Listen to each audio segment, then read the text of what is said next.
সম্ভবত এই কাজটা জিনের দ্বারাই হতে পারে, জিনই করছে এই কাজটা। একজন বাবা তার মেয়েকে সুস্থ করতে চেয়েছিলেন। মেয়েটির দীর্ঘদিনের মাথা ব্যথা, কোনো ডাক্তারের কাজ হচ্ছে না, কোনো ওষুধে ফল আসছে না। হতাশ বাবা শেষ ভরসা হিসেবে নিয়ে গেলেন এক কবিরাজের কাছে। কিন্তু সেদিন সেই বাবা জানতেন না তার জীবনের সবচেয়ে ভয়ঙ্কর ভুলটা তিনি করতে যাচ্ছেন। চিকিৎসার নামে বন্ধ দরজার ওপাশে যা ঘটছিল সেটা শুনলে আপনার রক্ত হিম হয়ে যাবে। কি ঘটছিল সেই ঘরে? কেন বাবাকে বাইরে পাঠানো হয়েছিল?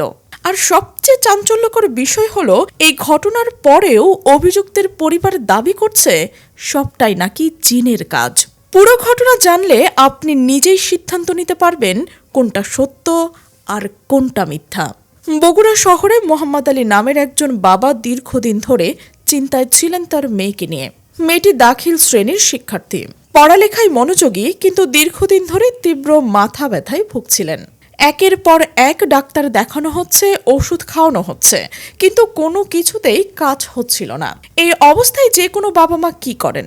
তারা হতাশ হয়ে, উদ্বিগ্ন হয়ে এবং শেষ পর্যন্ত এমন কোনো পথ খোঁজেন যেটা হয়তো তাদের স্বাভাবিক চিন্তা বুদ্ধির সাথে মেলে না। ঠিক এই কাজটাই করেন মোহাম্মদ আলী। কারো মাধ্যমে তিনি জানতে পারলেন হাকিম রেজাউল করিম নামের এক কবিরাজের কথা, যিনি নাকি ঝাড়ফুঁক আর কবিরাজি চিকিৎসায় যে কোনো রোগ সারাতে পারেন। একজন হতাশ বাবার কাছে এই কথাটাই যথেষ্ট ছিল। তিনি সিদ্ধান্ত নিলেন মেয়েকে নিয়ে যাবেন এই কবিরাজের কাছে। 2026 সালের মে মাসের 3 তারিখ সকালবেলা মোহাম্মদ আলী তার মেয়েকে নিয়ে হাজির হলেন রেজাউল করিমের চেম্বারে। কবিরাজ মেয়েটিকে দেখলেন, পর্যবেক্ষণ করলেন, তারপর রায় দিলেন। তিনি বললেন, মেয়েটি জিনে আক্রান্ত। মাথা ব্যথা কোনো সাধারণ রোগ নয়, এটা জিনের প্রভাব। আর এই জিন তাড়াতে হলে বিশেষ ঝাড়ফুঁক করতে হবে, যেটা একটু সময় নেবে, এবং সেটা করতে হবে আলাদা ঘরে, একদম নিভৃতে। এরপর তিনি পরিবারের সবাইকে বাইরে যেতে বললেন। বাবাকে বললেন, আপনারা বাইরে অপেক্ষা করুন, চিকিৎসা চলছে, কিছুক্ষণ সময় লাগবে। বাবা বিশ্বাস করলেন। কেনই করবে না বলুন? কারণ তিনি হতাশ ছিলেন, কারণ তিনি মেয়ের সুস্থতা ছাড়া আর কিছুই ভাবতে পারছিলেন না, আর কারণ আমাদের সমাজে এই ধরনের কবিরাজি চিকিৎসার প্রতি একটা অন্ধ আস্থা এখনো মানুষের মনে রয়ে গেছে। দরজা বন্ধ হলো, ভেতরে শুধু মেয়েটি আর কবিরাজ, বাইরে অপেক্ষমান পরিবার। কি হলো সেই বন্ধ দরজার ওপাশে? একটু পরে মেয়েটি ঘর থেকে বেরিয়ে এলো, কিন্তু যে মেয়েটি ঢুকেছিল আর যে মেয়েটি বের হলো তারা যেন দুইজন আলাদা কোনো মানুষ। মেয়েটি কাঁদছিল, তীব্র কান্না, কিন্তু কি হয়েছে সেটা সে তখন বলতে পারেনি। ভয়ে, লজ্জায়, আতঙ্কে মেয়েটি চুপ করেছিল। এদিকে কবিরাজ বললেন, চিকিৎসা আরও চালিয়ে যেতে হবে, বিকেলে আবার আসতে হবে, সাথে 16,500 টাকা নিয়ে আসতে হবে। পরিবার আবারও বিশ্বাস করলো, আবারও মেয়েটিকে নিয়ে গেল সেই একই জায়গায়। আর সেই একই ঘটনা ঘটল দ্বিতীয়বার। চিকিৎসার নামে জিন তাড়ানোর অজুহাতে বন্ধ ঘরে একটি কিশোরী মেয়ের ওপর চালানো হলো পাশবিক নির্যাতন। একই দিনে দুবার।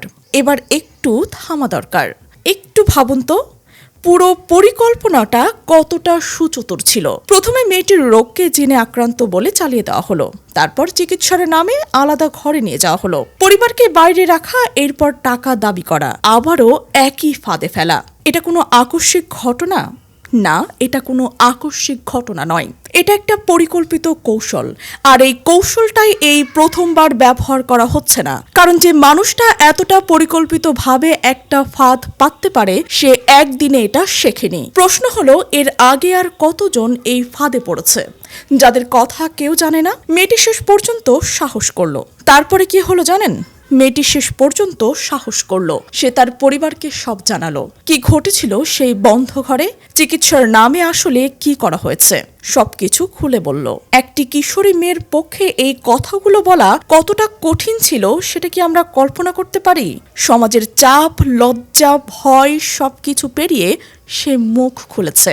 আর ঠিক এই জায়গাতেই এই মেয়েটি অসম্ভব সাহসী, কারণ আমাদের সমাজে এই ধরনের ঘটনায় বেশিরভাগ ভিকটিমই চুপ করে থাকে, পরিবারের সম্মানের কথা ভেবে, সমাজের কথা ভেবে, নিজেদের ভবিষ্যতের কথা ভেবে। কিন্তু এই মেয়েটি চুপ করে থাকেনি, আর তার এই সাহসের কারণে আজ একজন অপরাধী আইনের আওতায় এসেছে।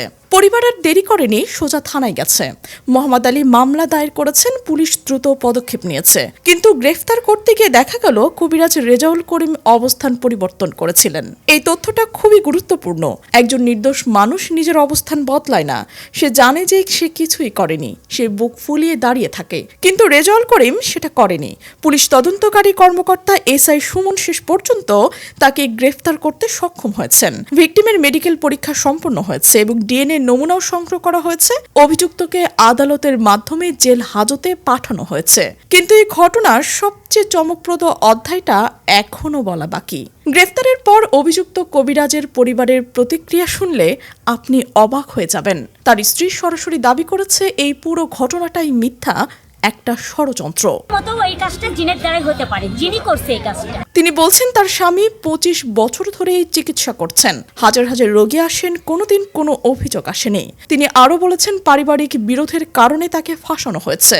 এমনকি তিনি একটি অদ্ভুত যুক্তিও দিয়েছেন, যদি তার স্বামী এই ধরনের কাজ করতেন তাহলে কি তিনি চেম্বারে বসে থাকতেন, পালিয়ে বেড়াতেন। কিন্তু মজার বিষয় কি জানেন, পুলিশের তথ্য অনুযায়ী তিনি আসলে অবস্থান পরিবর্তন করেছিলেন।